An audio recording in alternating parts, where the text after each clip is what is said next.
আসসালামু আলাইকুম।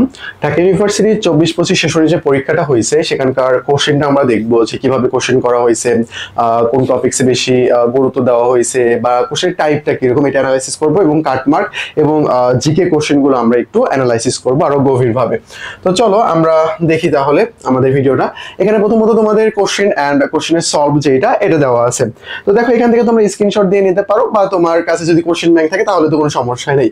তো আমি এখানে যেটা তোমাকে বোঝাতে চাচ্ছি সেটা ব্যাপার হইলো, দেখো কোশ্চেন যদি আমরা একটু এক নজরে দেখি তাহলে বুঝতে পারবো এখানে কোন প্যাটার্ন ফলো করা হচ্ছে, কি বলা হচ্ছে বা কোন টাইপ থেকে কোশ্চেন গুলো আমাদের বেশি আসতেছে।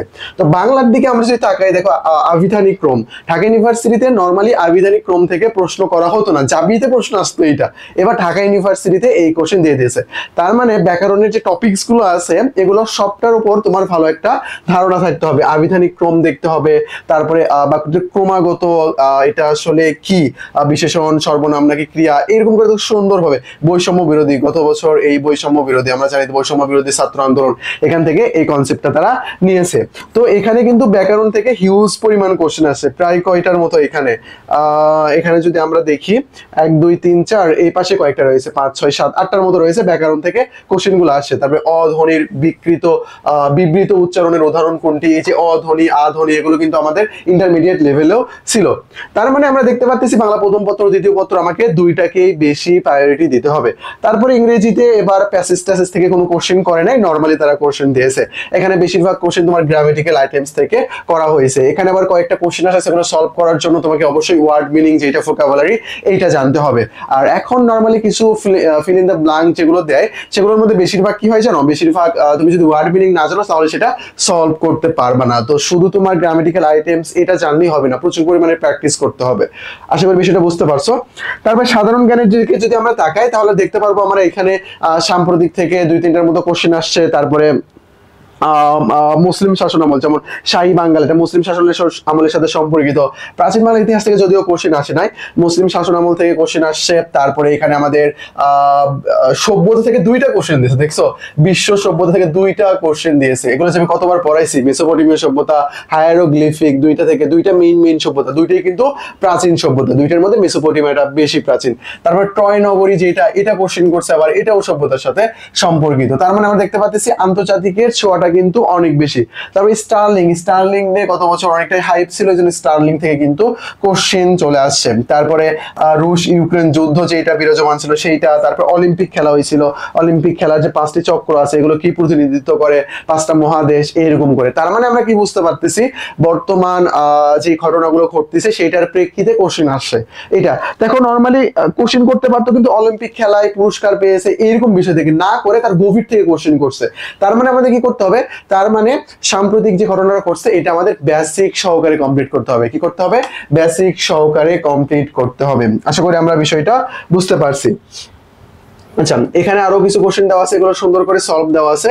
এই যে লিখিত কোশ্চেন যেগুলো ছিল, এই যে জুলাইয়ের আবু সাইদ, এখান থেকে কিন্তু কোশ্চেন করা হয়েছে জুলাইয়ের গণ অভ্যুত্থান নিয়ে। তারপরে ফ্যাসিবাদ নিয়ে কোশ্চেন করা হয়েছে, গতবারের সাথে কিন্তু এগুলো আলোচিত। ফ্যাসিবাদ আলোচিত ছিল, দেখো বৈষম্য বিরোধী এটা আলোচিত ছিল। তারপরে আলোচিত বিষয় থেকে কিন্তু ঢাকা ইউনিভার্সিটিতে 5 থেকে 6টা বা 7টা কোশ্চেন আসে, হয়তো বা ঘটনাটা হুবহু না এসে সেটা বেসিক থেকে কোশ্চেন করা হয়। তারপরে এখানে তোমার বাংলা অনুচ্ছেদ পড়ে প্রশ্নগুলোর উত্তর দিতে বলছিল। তারপরে তোমার আচ্ছা যাই হোক, আমরা একটু ওপেন করে নিই। তো মেইনলি আমরা যে বিষয়টা আলোচনা করতেছিলাম সেটা হলো কোশ্চেন প্যাটার্নটা নিয়ে। কোশ্চেন প্যাটার্ন এখানে কি রকম হয়ে থাকে। তো কোশ্চেন প্যাটার্ন আমরা দেখলাম যে এখানে আসলে সবকিছু মিলিয়েই কিন্তু কোশ্চেন করা হচ্ছে, একেবারে যে কঠিন কোশ্চেন এমন কিন্তু না। জিকের দিকে যদি আমরা তাকাই, এই জিকের যদি কথা বলি, এখানে 30টার মধ্যে নর্মাল একজন শিক্ষার্থী যার প্রিপারেশন আছে তারও এখানে 18 থেকে 20টা প্রশ্ন সঠিক আনসার করতে পারবে সে, কারণ এখানকার টপিকস একেবারে যে গভীর থেকে কোশ্চেন করা হয়েছে এমনও কিন্তু না। তারপরে বাংলার যেটা বাংলা প্রথম পত্র তো ভাই তোমরা পড়ে আসতেছো তাই না, বাংলা প্রথম পত্র তোমরা ফার্স্ট ইয়ারে, inter first year second year খুব ভালোভাবে পড়ছো, সেখান থেকে কিন্তু কোশ্চেন করা হয়েছে। গদ্য পদ্য বিভিন্ন সময় কবিতার লাইন থেকে কোশ্চেন করা হয়, নির্দিষ্ট একটা লাইন দেওয়া থাকে, পরের লাইন বলা হয় যে এই কবিতার পরের লাইনটা কি, এরকম করে। বা কবিতা বা গদ্য পদ্যে যে সংখ্যাবাচক ইনফরমেশন, ব্যক্তিবাচক ইনফরমেশন, এগুলো যা যা আছে এগুলো থেকে কিন্তু কোশ্চেন করা হয়। আচ্ছা, তো আমরা কোশ্চেন অ্যানালাইসিস যেটা এটা মোটামুটি বুঝতে পারলাম যে এখানে কি কি ধরনের কোশ্চেন করা হচ্ছে। আমাদের ডিউ ফাউন্ডেশন কোর্স লঞ্চ করা হয়েছে। তোমরা যারা ফার্স্ট টাইমার আছো আমাদের ডিউ ফাউন্ডেশন কোর্সে দ্রুত এনরোল করে ফেলো। আমাদের এই কোর্সগুলোতে ভর্তি হলে অ্যাডমিশনের শেষ পর্যন্ত তুমি আমাদের সাথে থাকতে পারবা, সবগুলো কোর্সের ফ্রি অ্যাক্সেস পাবা। পরবর্তীতে crash course, exam batch, oxygen যা যা আছে সবগুলোতে অ্যাক্সেস পেয়ে যাবা। তারপরে আমাদের ইংলিশ কোর্স রয়েছে, যাদের ইংলিশটা নিয়ে অনেক বেশি প্রবলেম। ঢাকা ইউনিভার্সিটি কিন্তু 90 থেকে 94% স্টুডেন্ট ইংলিশে ফেল করে।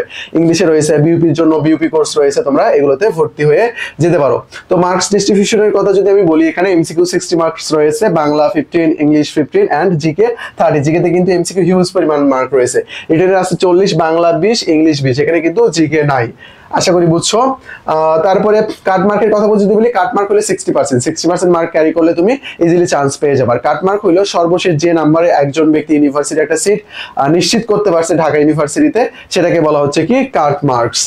আচ্ছা, তারপরে আমরা নেক্সটে দেখবো, চলো জিকে সম্পর্কে যেটা বলতেছিলাম, আমাদের GK ultimate suggestions and model test যে বইটা আছে না, GK ultimate suggestion and model test, এই বই থেকে কিন্তু গত বছর ঢাকা ইউনিভার্সিটিতে 22টার মতো কোশ্চেন কমন ছিল।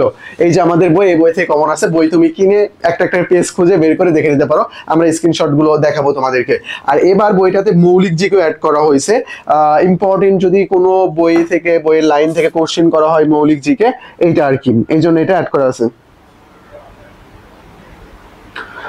আচ্ছা, তারপরে আমরা দেখি, চলো নেক্সটে হইলো আমাদের প্রশ্ন কমন গুলো দেখবো। চলো, কোন দেশ বেল্ট রোড ইনিশিয়েটিভ প্রকল্প চালু করেছে? এটা হইলো কি চীন। তারপরে ডক্টর ইউনূসের 3-0 তত্ত্ব, তারপরে মূলো কি বাঙ্গালা, এই কোশ্চেন গুলো কিন্তু হুবহু আমাদের জিকে আলটিমেট মডেল টেস্ট বইটাতে ছিল। তারপরে এখানে তত্ত্বাবধায়ক সরকার, 25তম বিচারপতি। এখন তোমাদের কোশ্চেন হতে পারে যে ভাই এগুলো তো সব বইতে আছে, আপনি কেন দেখাচ্ছেন এরকম করে? ভাই আমাদের বইটা ছিল ছোট, অনেক ছোট বই থেকে যদি 22টা কমন পাও, আর এর সাথে সাম্প্রতিক অ্যাড করে যদি 22টা কমন পাও, আর তুমি 1000 পেজের বই, 700 পেজের বই পড়তেছো, সেখান থেকে তোমার 28টা কমন, এটা কেমন একটা না? আচ্ছা, যাই হোক, তারপরে আমরা নেক্সট দেখবো, চলো মডেল টেস্ট 17 যেটা ফ্যাসিবাদ বা ফ্যাসিজম নিয়ে এখানে বলা হয়েছে, এটা কোশ্চেনে ছিল। তারপরে পাঙ্গন, তারপরে গুরুত্বপূর্ণ এলাকার মধ্যে এই যে আমাদের 10 নং সেক্টর নিয়ে কোশ্চেন করা হয়েছিল। তারপরে বিশ্বের প্রথম মুসলিম নারী বেনজির ভুট্টো, এটা নিয়ে কোশ্চেন করা হয়। তারপরে দেখো ইসরায়েলে পরিচালিত যে হামাসের অপারেশন যেটা ছিল আল-আকসা ফ্লাড, এগুলো কোশ্চেন সবগুলো কিন্তু কমন ছিল। তাকে আমি আর না দেখায়, অনেকগুলো কমন ছিল। তোমরা দ্রুত আমাদের বইটা অর্ডার করে নিয়ে নিতে পারো। আমাদের যে কোর্সগুলো সম্পর্কে তোমাকে বললাম, ঢাকা ইউনিভার্সিটি ফাউন্ডেশন কোর্স, তোমরা দ্রুত এনরোল করে ভর্তি হয়ে যে আমাদের সাথে প্রিপারেশন নিতে পারো।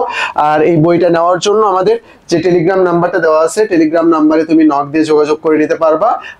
এই যে টেলিগ্রাম নাম্বার দেওয়া আছে, এখান থেকে যোগাযোগ করে নিতে পারবো, বা রকমারির লিঙ্ক দেওয়া আছে। আমাদের থেকে নিলে তোমার ডেলিভারি চার্জ যেটা, সেটা ফ্রি, পাঠানো হবে সুন্দরবন কুরিয়ার সার্ভিসের মাধ্যমে। তো তোমরা দ্রুত নক দিয়ে বইটা নিয়ে নিতে পারো। আশা করি বিষয়টা বুঝতে পারছো। তো আমাদের আলোচনা আপাতত এই পর্যন্তই ছিল। আসসালামু আলাইকুম।